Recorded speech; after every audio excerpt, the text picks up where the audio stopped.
everybody, John Layfield here, and this is my take. I've been listening to business radio and what's going on with China, with our companies, and while I agree that this is an argument that we need to have, I agree this is something that needs to be fixed, talking about the forced transfer of ownership, the theft of intellectual property, the one thing that we're missing by talking about companies over there is what's going on over here.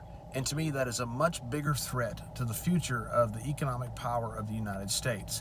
And that is the Chinese Belt and Road Initiative, which has been mischaracterized as debt trap diplomacy. China does not want a bankrupt partner. What they want is for 1.4 billion people is resources and food. They want to outsource employment and GDP. And in North America, they're investing in infrastructure all over the Caribbean, Central America, and North America itself, from the Freeport in the Bahamas, the Deepwater Container Port, $3 billion, to ports in the Caribbean, to infrastructure all over the Caribbean, Confucius Institutes built all over the Caribbean, to the Panama Canal where 40% of traffic is Chinese. Ports on both sides of the Panama Canal controlled by the Chinese. The Port of Kitimat, north of Vancouver, one of the largest projects in Canadian history, helped built by the Chinese. Now natural gas from Western fields are going to go to Asian markets instead of coming to the United States. So we're seeing a partnership here with all of these countries around us formed with our biggest economic competitor, and that is China.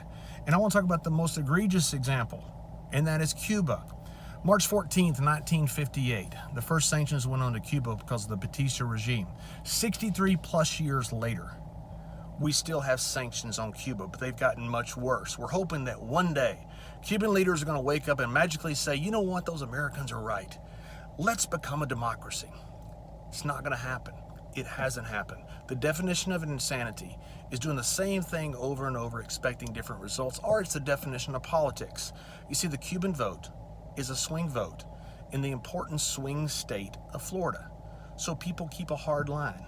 And so what we've done is dropped our neighbor that's 90 miles off the coast of Key West, right in our front yard, into a partnership with Russia first. Voids are always filled. That almost caused a world war.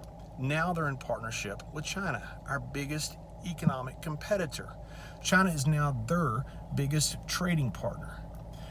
In the port of Santiago de Cuba, $120 million built by the Chinese.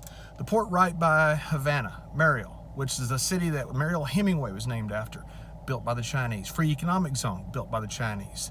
Cell phone, internet, built by Huawei. Electric infrastructure, built by the Chinese. But most importantly, and this is what I would like to get to because I hate people who just gripe. I want people to offer solutions, and I'm going to give a solution to this, is the port of Moa. 2 mines there, cobalt and nickel. Cuba has both top 5 reserves in the world. Cobalt is called the new blood diamonds because it's needed for renewable energy. It's needed for electric vehicles. 70% of it is from the Democratic Republic of Congo. It's being called the new blood diamonds because of the human rights violations there. Cuba could supply up to 50% of the U.S. needed amount per year of cobalt. But instead, that cobalt, 40% of it, goes through the Che Guevara plant, goes directly to China. The other goes through a JV with a publicly traded company, share it in Canada, and that ore goes to Canada and then to markets around the world. We get none of it and have to source from all over the world to get what is needed. So what I would do is simple. I would talk to our big companies and say, like Henry Ford, do you want to own your entire supply chain? There's historical precedent for this. And I would have them partner with Cuba. It would take some negotiations, and it would take a working with the Cuban government. Am I talking about opening up Cuba? You better believe I am. What we're doing is not working. In the mid-1980s, we had Cuba and North Korea that we isolated. We also had China and Russia that we isolated. We chose to deal with China and Russia. And while they're a long way from being a democracy as we would like them to be, with human rights violations that we would like them to stop, the average life of a person in China and Russia has greatly improved. And in North Korea and Cuba, where we've kept the same policies, has greatly deteriorated. I would send our cruise ships in the port of Havana. I would tell Marriott and Hilton, build all over the island, build golf courses. I would tell companies you can invest in Cuba. Let them see Americans come with their iPhones and their iPads. What we've done has not worked. What I'm proposing is something different, and that is an opening up of our neighbor 90 miles off our shore that is right in our front yard. And instead of these resources that are going to the Chinese government, let them come to us and let us develop a partnership with Cuba. For the first time, let's do something that is right instead of something that is political. And will that money, some of it, go to the communist government? You better believe it will.